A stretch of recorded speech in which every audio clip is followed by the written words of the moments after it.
gracias por acompañarnos. Continuamos nuestro estudio del libro de Juan, un libro escrito de una manera fascinante, lleno de simbolismo, lleno de teología y dedicado a una audiencia mixta, con una mayoría no judía. Hablamos de esto durante el primer video de nuestra serie.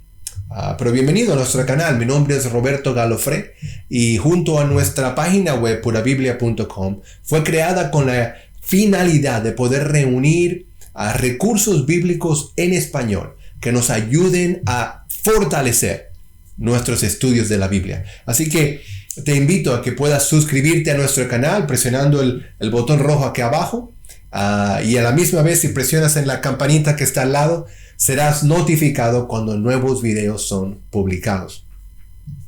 Hoy vamos a enfocarnos en Juan capítulo 3. Seguimos nuestra serie llamada Una vida ejemplar. Hoy, en estos próximos minutos, ojalá mi oración es poder crear una base para que podamos enfocarnos en de dónde arrancamos. Y vamos a explorar tres temas importantes que creo son narrados brillantemente en el capítulo 3, y esos son la conversación que Jesús tiene con Nicodemo. Vamos a estar hablando sobre el amor que Dios tiene por nosotros y vamos a estar hablando sobre las consecuencias de nuestras decisiones. Esa última está difícil. Siempre es retante. Comencemos con la conversación de Jesús y Nicodemo. Veamos acá. Jesús, pongamos esto en contexto un poco. Jesús venía en Juan capítulo 2 de la boda. Luego de la boda pasó y se enfrentó con su primer grupo de líderes religiosos. Fue su primer enfrentamiento. Y básicamente el plan de Jesús era de alguna manera buscar terminar la monotonía religiosa que existía al menos en el templo en ese momento, y limpiar, si se puede llamar de esa manera, la corrupción que existía en esa época en la iglesia. Y de eso es básicamente lo que Jesús trae ahora en su segundo encuentro con los líderes religiosos, representados por Nicodemo, y lo que leemos en el capítulo 3. Así que comencemos juntos, el primer versículo, y luego vamos a ir desarrollando poco a poco lo que podemos sacarle a este versículo, o a este capítulo. Leamos juntos, versículo 1. Había un fariseo llamado Nicodemo, que era un hombre importante entre los judíos. Este fue de noche a visitar a Jesús y le dijo: Maestro, sabemos que Dios te ha enviado a enseñarnos, porque nadie podría hacer los milagros que tú haces si Dios no estuviera con él. Jesús le dijo: te aseguro que el que no nace de agua de nuevo no puede ver el reino de Dios. Lo repito, te aseguro que el que no nace de nuevo no puede ver el reino de Dios. Versículo 4. Nicodemo le preguntó: ¿y cómo puede uno nacer cuando ya es viejo? ¿Acaso podrá entrar otra vez dentro de su madre para volver a nacer? Jesús le contestó: te aseguro que el que no nace de agua y del Espíritu no puede entrar en el reino de Dios. Lo que nace de padres humanos es humano, y lo que nace del Espíritu es espíritu. No te extrañes que te diga: todos tienen que nacer de nuevo. Paremos acá un instante. Y estamos hablando ahorita sobre la conversación que Jesús tuvo con Nicodemo. Y recuerda que este es un segundo enfrentamiento que Jesús tiene con los líderes religiosos, tratando de crear conciencia. Y Nicodemo, aunque vamos a ver algunas cosas de manera individual y quién es él como individuo, en este capítulo él representa a los líderes religiosos de la época, y ves algo de la interacción que Jesús tenía con Nicodemo, cuando nosotros hablamos de lo que sabemos, pero ustedes no nos aceptan. Habla también en el versículo 4, cuando Nicodemo hace la pregunta, puede notar quizás un poco de sarcasmo, un poco de bueno, ¿cómo le vas a enseñar trucos nuevos a un perro viejo? Como, ¿qué estás hablando, Jesús? Puedes ver la reacción extraña que Nicodemo tuvo. Habla también sobre el primer versículo. Algunas personas decían que fue de noche porque no quería ser visto por la gente. Y quizás podemos juzgar rápidamente a Nicodemo como alguien que fue pues cobarde, que no se paraba en sus convicciones. Pero creo que era un buen político. Y él sabía su posición en el Sanedrín, y sabía la importancia que tenía, y no quería crear controversia en un sentido innecesaria, pero algo le llamaba la atención.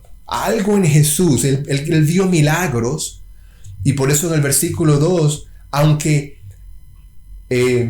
Nicodemo veía a Jesús como un igual, como un maestro, otro maestro de Israel, por eso se le acerca a él ese maestro. De la misma manera, él ve algo diferente en Jesús. Y el versículo dice acá, el versículo 2, hablaba de nadie puede hacer los milagros que tú haces. Había algo en la mente de Nicodemo que le llamó la atención lo suficiente como para hacer esta reunión. Ahora hablemos un poco de Nicodemo de manera individual. Nicodemo era un hombre importante, rico, maestro de la ley, o algo con dinero podría decirle. Era un maestro de la ley, un líder del religioso de la época, con educación, con un título, un hombre con mucho éxito, si me preguntas a mí. Y con todas esas credenciales y con todas esas posiciones, Jesús hace algo muy claro que creo que nos da fe. Tengas o no dinero, tengas o no títulos. Él dice que, básicamente Jesús reta a Nicodemo, le dice, básicamente, todo el poder, toda la tradición, todo el entrenamiento que tú tienes no es suficiente si no hay un cambio de corazón, si no hay un cambio de vida. Tú puedes llamarte maestro, pero si tu corazón no está detrás de por qué estás haciendo lo que estás haciendo, no sirve de nada. Ahora, muchos paran acá y dicen, pues yo no tengo ese corazón, así que mejor no voy a hacer nada. No. Ese no es el punto. El punto es decir, bueno, ¿por qué no tengo ese corazón? ¿Qué tengo que hacer para alcanzar ese corazón? Y de alguna u otra manera Jesús vio eso y por eso le responde en el versículo 3, y va directo al corazón. Ahora mi pregunta es, ¿cuántos de nosotros estaríamos contentos con la fama y el dinero de Nicodemo?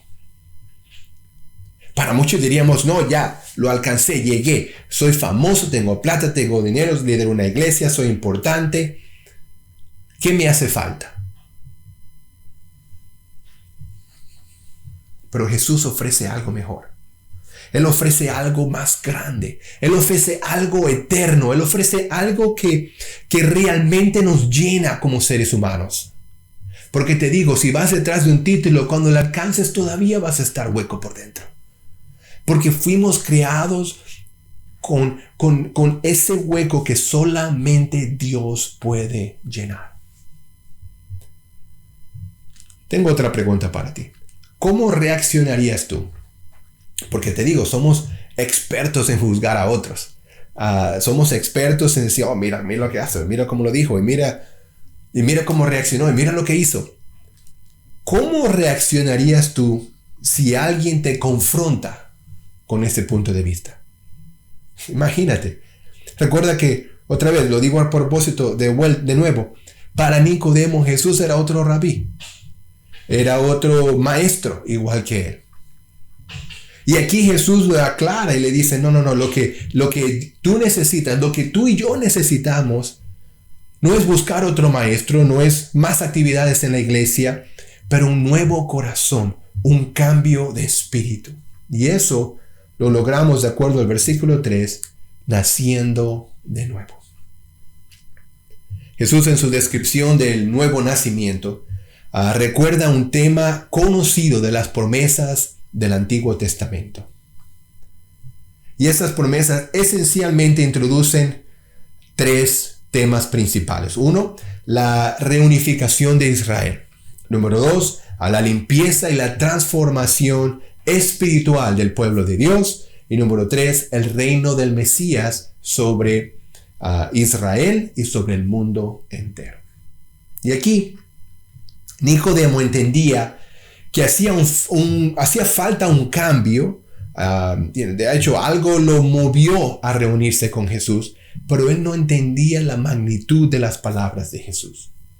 Y en el versículo 4, él responde, pero ya va. Nacer de nuevo, ¿qué significa eso? ¿Como meterme de vuelta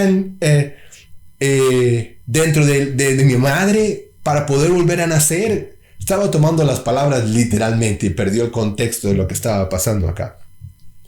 Pero era extraño escuchar eso para un fariseo como Nicodemo. Escuchar eso porque él, como la mayoría de los judíos de su tiempo, creía que ya tenía la transformación interna prometida en el nuevo pacto. Para ellos, de los tres temas que hablamos al principio, ellos estaban en el número 2. Ellos ya habían la reunificación de Israel ya había ocurrido, la limpieza y la transformación del templo habían ocurrido. Ellos estaban bien con Dios. No había nada que ellos, de hecho, ellos iban directo al cielo. Lo único que esperaban era el Mesías. Y Jesús dice, no. Tú necesitas nacer de nuevo. Jesús quería que él se diera cuenta que él no tiene lo que él piensa que tiene, pero que él debe nacer de nuevo. Ahora, hemos dicho esto varias veces. ¿Qué significa nacer de nuevo? Interesante que hagas esa pregunta. Te lo voy a responder de la mejor manera que puedo. Nacer de nuevo es una vida nueva. Es una nueva oportunidad a la vida. Ese pecado que tanto te persigue, perdonado. Esa culpa que no te deja pensar, que no te deja reaccionar, que te tiene atado y no te deja moverte, olvidado. Esos errores que cometiste, sabiendo que no fue tu intención, aún intencionalmente, perdonados en las aguas del bautismo. Nacer de nuevo es morir a quienes éramos y ser creados como una nueva persona. Y eso a veces es difícil de creer. Es difícil de creer, pero todo lo que has hecho en tu vida anterior, olvidado. Como dice el dicho, borrón y cuenta nueva. Estas son las buenas nuevas del Evangelio. Estas son las buenas noticias que trae Jesús. Jesús te ofrece una vida eterna, una vida nueva.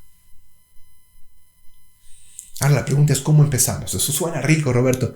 ¿Cómo empiezo? ¿Cómo le hago? ¿Qué tengo que hacer? Bueno, primero, hay que escuchar el mensaje. Necesitamos saber qué es lo que Jesús dice. El plan de salvación hablaba de que yo voy a escuchar el mensaje porque Romanos 10 hablaba de que el mensaje es lo que nos da fe.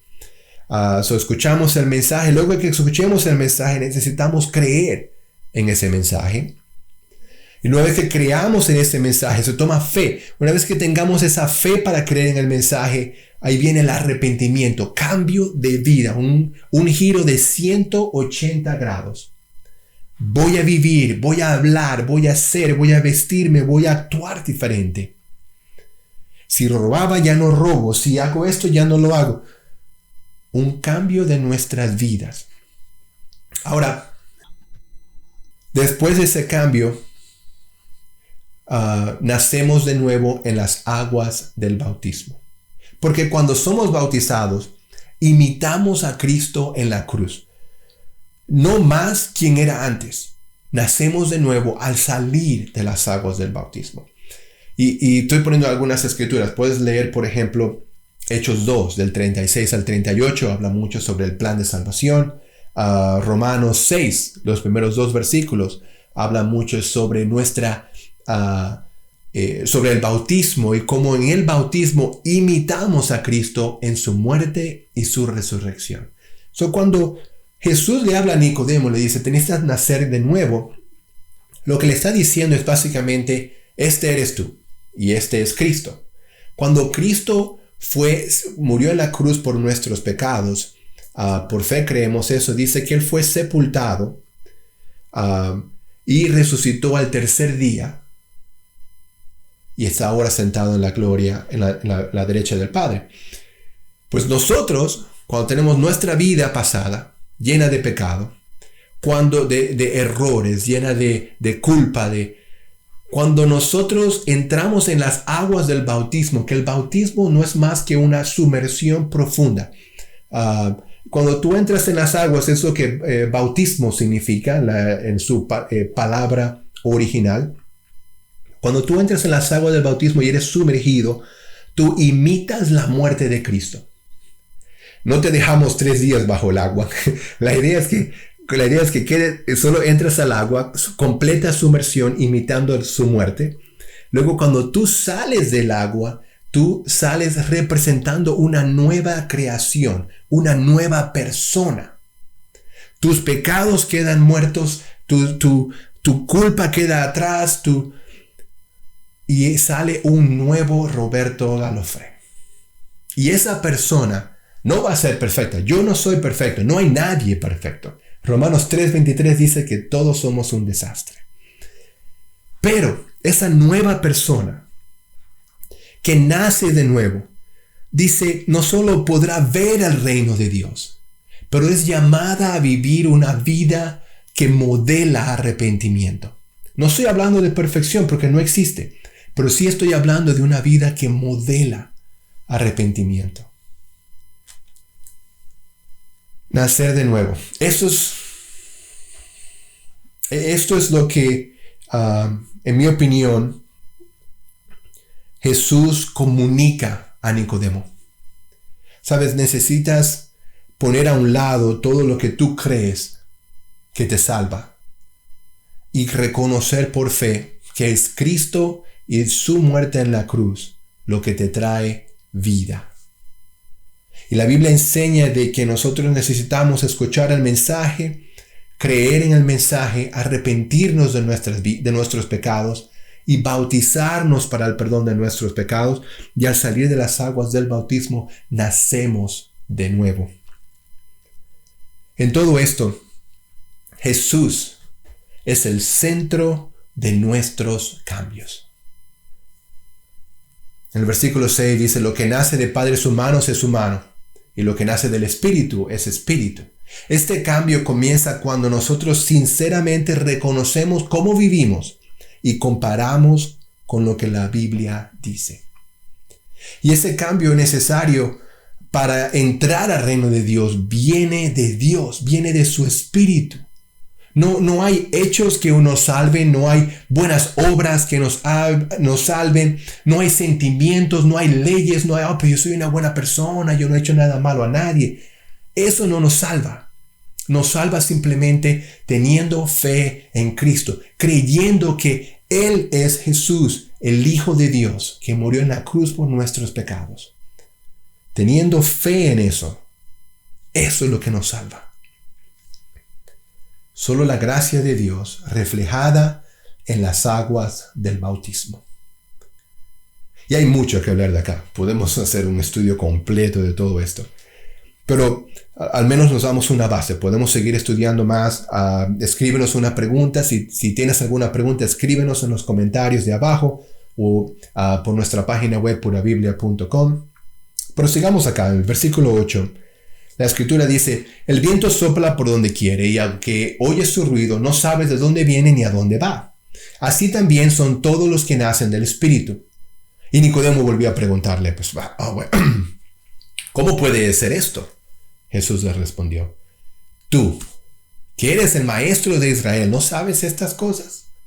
Te aseguro que nosotros hablamos de lo que sabemos y somos testigos de lo que hemos visto, pero ustedes no creen lo que les decimos. Si no me creen cuando les hablo de las cosas de este mundo, ¿cómo me van a creer si les hablo de las cosas del cielo? Nadie ha subido al cielo sino que el que bajó del cielo, es decir, el Hijo del Hombre. Esa es otra palabra para decir Jesús. Versículo 14. Y así como Moisés levantó la serpiente en el desierto, así también el Hijo del Hombre tiene que ser levantado para que todo el que cree en él tenga vida eterna. Aquí Jesús estaba tratando de llegar al corazón de Nicodemo. Dice, esto no debe ser nuevo para ti. Tú has leído el Antiguo Testamento. Esto debe ser algo que no debe ser inusual para ti. Por eso le dice, tú que eres maestro de la ley, ¿no sabes estas cosas? Seamos sinceros, seamos honestos. Y buscaba poco a poco llegar al corazón de Nicodemo. Pero aquí lo que yo veo que hace obvio Jesús es que a Nicodemo no le faltaba más conocimiento. Lo que a Nicodemo le faltaba era más fe. Y fe es algo que todos necesitamos. Cuando tú comienzas a leer la Biblia por primera vez, o dejas de leerla por un rato, es fácil dudar, es fácil pensar, bueno, ¿cómo Dios creó algo de la nada? ¿Cómo explicas eso? Se toma fe. Se toma fe. Toma fe creer que cuando yo me sumerjo completamente en agua y salgo, mis pecados son perdonados. Ahora, hablamos hace un minuto, no es cada vez que vas a la piscina tus pecados son perdonados. No, se toma escuchar, creer, arrepentirte y entrando con fe de que Cristo es el Hijo de Dios. Ahí es donde por fe entras en las aguas del bautismo y sales. Pero podemos leer también un buen estudio del libro de fe. Está en Hebreos capítulo 11. Todo el capítulo en sí habla de fe, es creer lo que ya no vemos. Y habla sobre hombres y mujeres que han vivido una vida basada en la fe que tuvieron.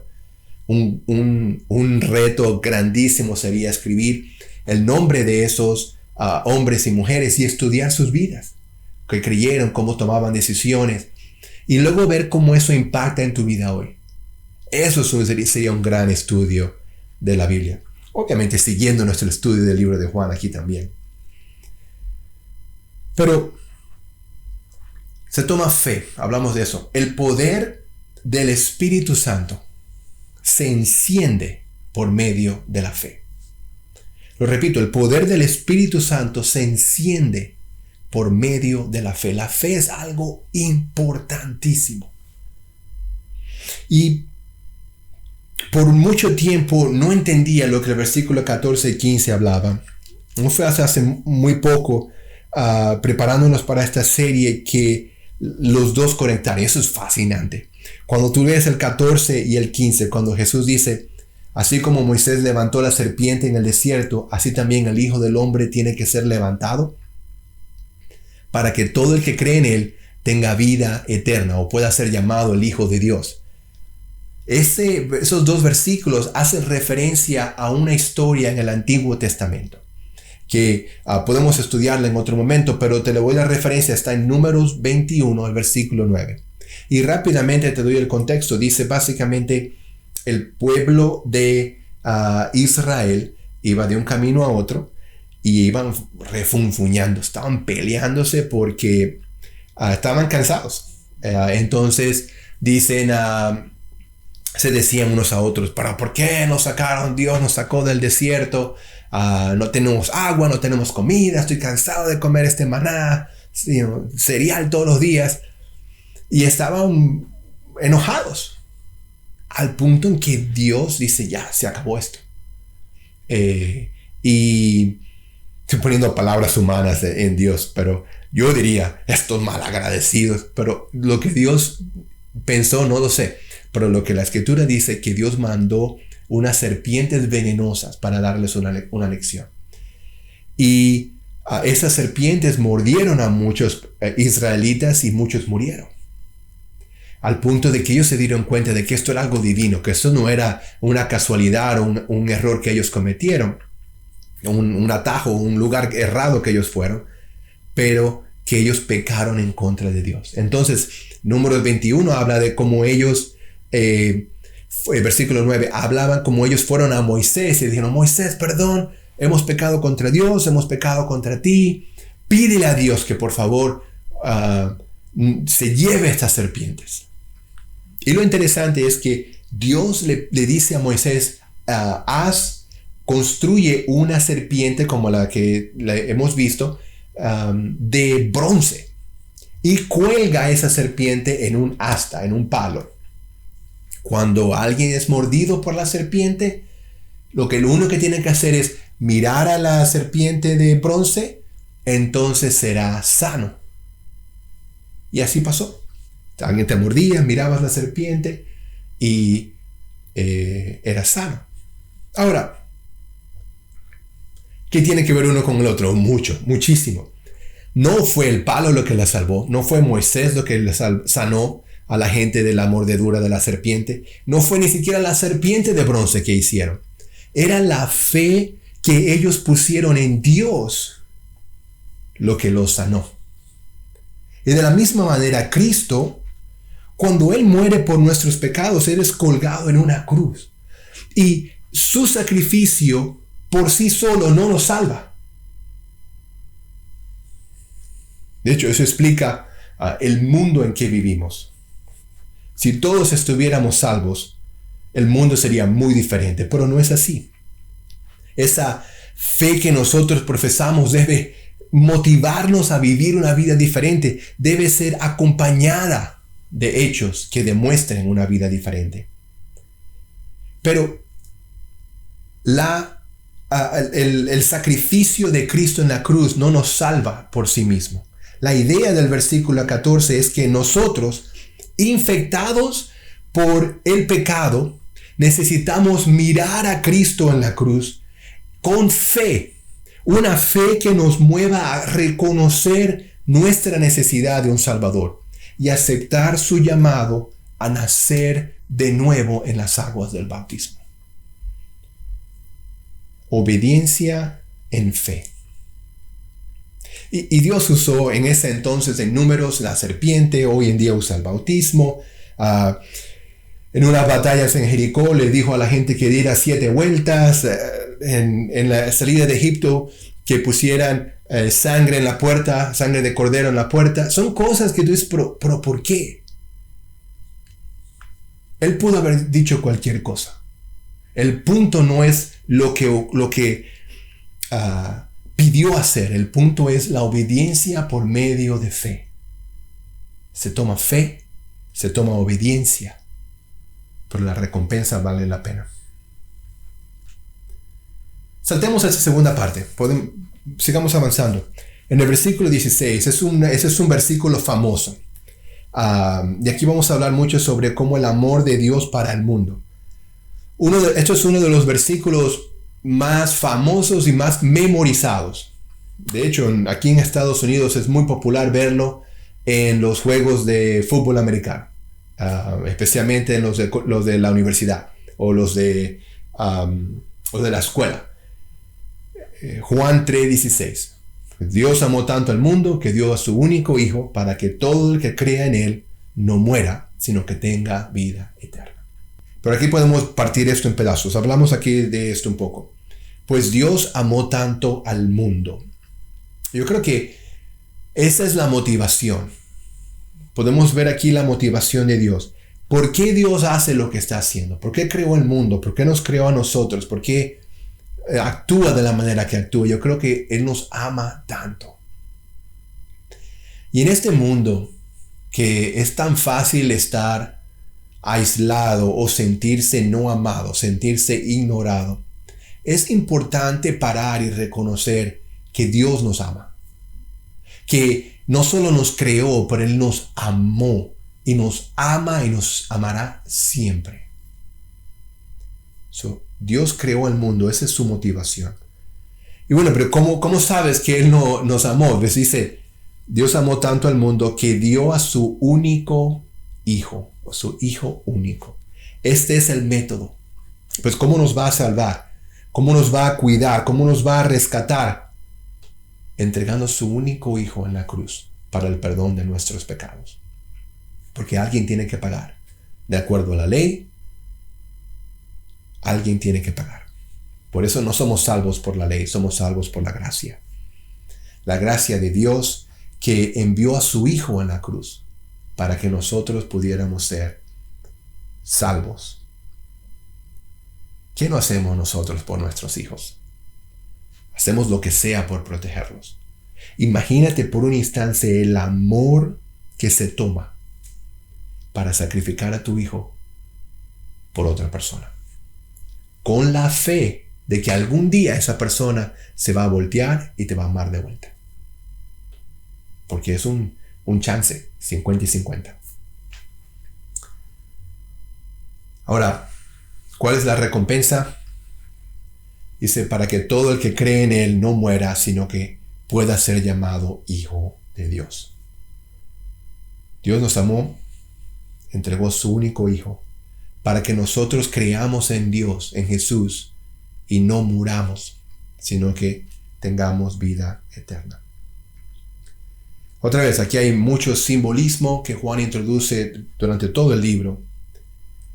Pero una de las cosas que yo pienso cuando veo el versículo 16 y 17, especialmente el 17, dice, porque Dios no envió a su Hijo al mundo para condenar al mundo, sino para salvarlo por medio de Él.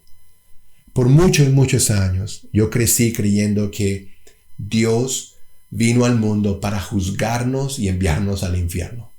Es, en un sentido, mi imagen de Jesús fue, ok, aquí estoy. Vamos a ver, ¿quién se está portando bien?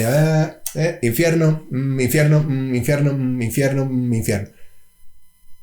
Y estudiando la Biblia me di cuenta de que es tan diferente. Él no vino a condenarnos, Él vino a rescatarnos. Él no vino a enviarnos al infierno, Él vino a rescatarnos del infierno que muchos estamos viviendo. Y Él dijo, mira, de la manera que tú estás viviendo vas a morir. De hecho, físicamente todos vamos a morir. Pero la manera que tú estás viviendo es un infierno. Quiero mostrarte una nueva vida. Quiero que mueras a quien tú eres y nazcas de nuevo espiritualmente. Y eso sucede por medio de las aguas del bautismo. Tengo una pregunta para ti. Si nosotros estuviéramos esta noche con Jesús en vez de Nicodemo, ¿cómo hubiésemos reaccionado? Ahora, lo interesante es que si tú abres tu Biblia,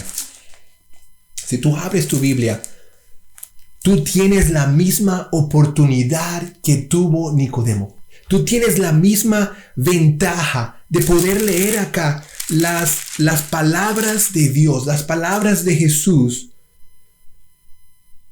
de poder orar y por fe creer que Él te escucha, y poder leer y buscar su dirección. ¿Cómo reaccionaríamos? Sabes, Nicodemo es alguien que aprendí a respetar, aprendí a amar por medio de este estudio. Hay una serie en inglés que se llama The Chosen, que lo puedes ver en internet. Lo puedes encontrar bastante en YouTube. Tienen una escena sobre Juan 3:16. Y es una escena tan fascinante de cómo Nicodemo es alguien que su vida fue transformada por este evento. Sí, a veces lo juzgamos y decimos, no, pues fue de noche, pero fue... No, Nicodemo sabía lo que estaba haciendo. Había una lucha interna en su corazón. Él no estaba 100% seguro, por eso fue de noche, por eso estaba como bien político. Pero a la misma vez él sabía que esto no es todo. Tengo la plata, tengo el título, tengo la respeto, tengo el carro, tengo la gente, tengo todo lo que quiero, pero me falta algo. Y Nicodemo sabía, por eso dice que él decidió escuchar quién era Jesús. Y estoy seguro que su cabeza empezó a darle vueltas y pensaba. Ahora, ¿qué pasó con Nicodemo? La Biblia dice que en el capítulo 7, Nicodemo defiende a Jesús ante el Sanedrín. Ellos querían arrestar a Jesús y Nicodemo interviene. Ahora, de una manera un poco sutil, un poco suave, pero hizo algo. Fue un primer paso. Más adelante, en Juan capítulo 19, fue Nicodemo junto a José, el de Arimatea. Ellos son quienes entierran a Jesús. Algunas personas dicen que esta vez lo hizo como un discípulo, porque la tradición dice que él fue expulsado del Sanedrín y luego bautizado por Pedro y por Juan. Imagínate, le tomó un poco de tiempo, pero en vez de ir de noche esta vez, a plena luz del día, José y Nicodemo, me imagino tuvieron sus influencias y pudieron llegar a alcanzar a los líderes de la época y pedir el cuerpo de Jesús, enterrarlo, cubrirlo. Eso está en Juan 19, del 38 al 40. Romanos 10 dice que la fe viene de escuchar el mensaje. Toma tiempo, toma constancia, pero vale la pena. Yo te invito, toma un tiempo durante el día, sé constante, pero toma un libro de la Biblia, ponte a leerlo. Acompáñanos durante nuestra serie de Juan. Pero si necesitas más durante la semana, toma un libro en la Biblia y ponte a leer. Vuelve a Juan y con lo que estás escuchando acá, vuelve y lee y busca. Bueno, pero ¿por qué dijo aquello? ¿Por qué dijo esto? Empieza a buscar. Tenemos internet, puedes ir a nuestra sección de recursos en purabiblia.com, puedes buscar en Google y busca llenarte de la palabra de Dios. Porque a medida que tú empiezas a conectar los cabos sueltos, tu fe va creciendo. Y a medida que tu fe vaya creciendo, tu obediencia por fe hará una diferencia grande en tu vida.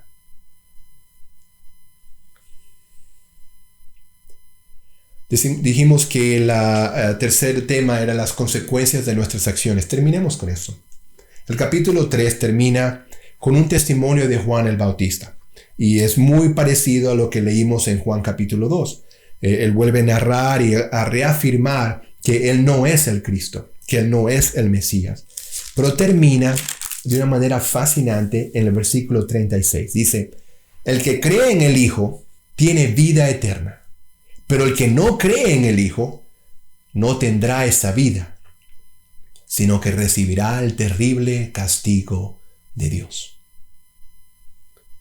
Nuestras decisiones tienen consecuencias. Cuando dije al principio que el Juan capítulo 3 es uno de los más importantes por su teología y a la misma vez es uno de los más controversiales, yo me atrevería a decir que es uno de los más mal interpretados también. Porque mucha gente dice, no, pues yo lo tengo que creer en Jesús y ya, soy salvo. Pero tu fe debe ser mostrada con hechos. Y hablamos, no voy a repetirlo, pero hablamos todo sobre el plan de salvación al principio de la clase. Pero aquí nadie va al cielo, al menos que cambie aquí en la tierra primero.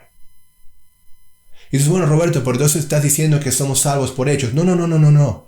Solo la gracia, solo la fe, solo la gracia de Dios nos salva. Lo que nace del Espíritu es Espíritu. Solamente la gracia de Dios nos salva. Pero es esa fe, es esa fe mirando a Jesús en la cruz, lo que nos debe motivar a vivir una vida diferente, a obedecer su palabra. Y si ves en el Nuevo Testamento, todo conversión iba seguida, yo diría, porque hay un par de excepciones, y eso es otra clase, pero hay un par de excepciones, pero todas las conversiones en el Nuevo Testamento iban seguidas de creyó y se bautizó. Él y toda su familia fue bautizada. Crean y bautícense, arrepiéntanse y bautícense. Van conectados. Y aquí otra vez no voy a hablar de perfección, estoy hablando de una vida que modela arrepentimiento. Pero el cambio viene de Dios. Es basado en fe en Cristo y ocurre en las aguas del bautismo. Esa es la fe que Dios nos llama a tener. La fe en Jesús. Lo que realmente nos salva es la fe en Jesús. lo que nos inspira a ser transformados aquí en la tierra.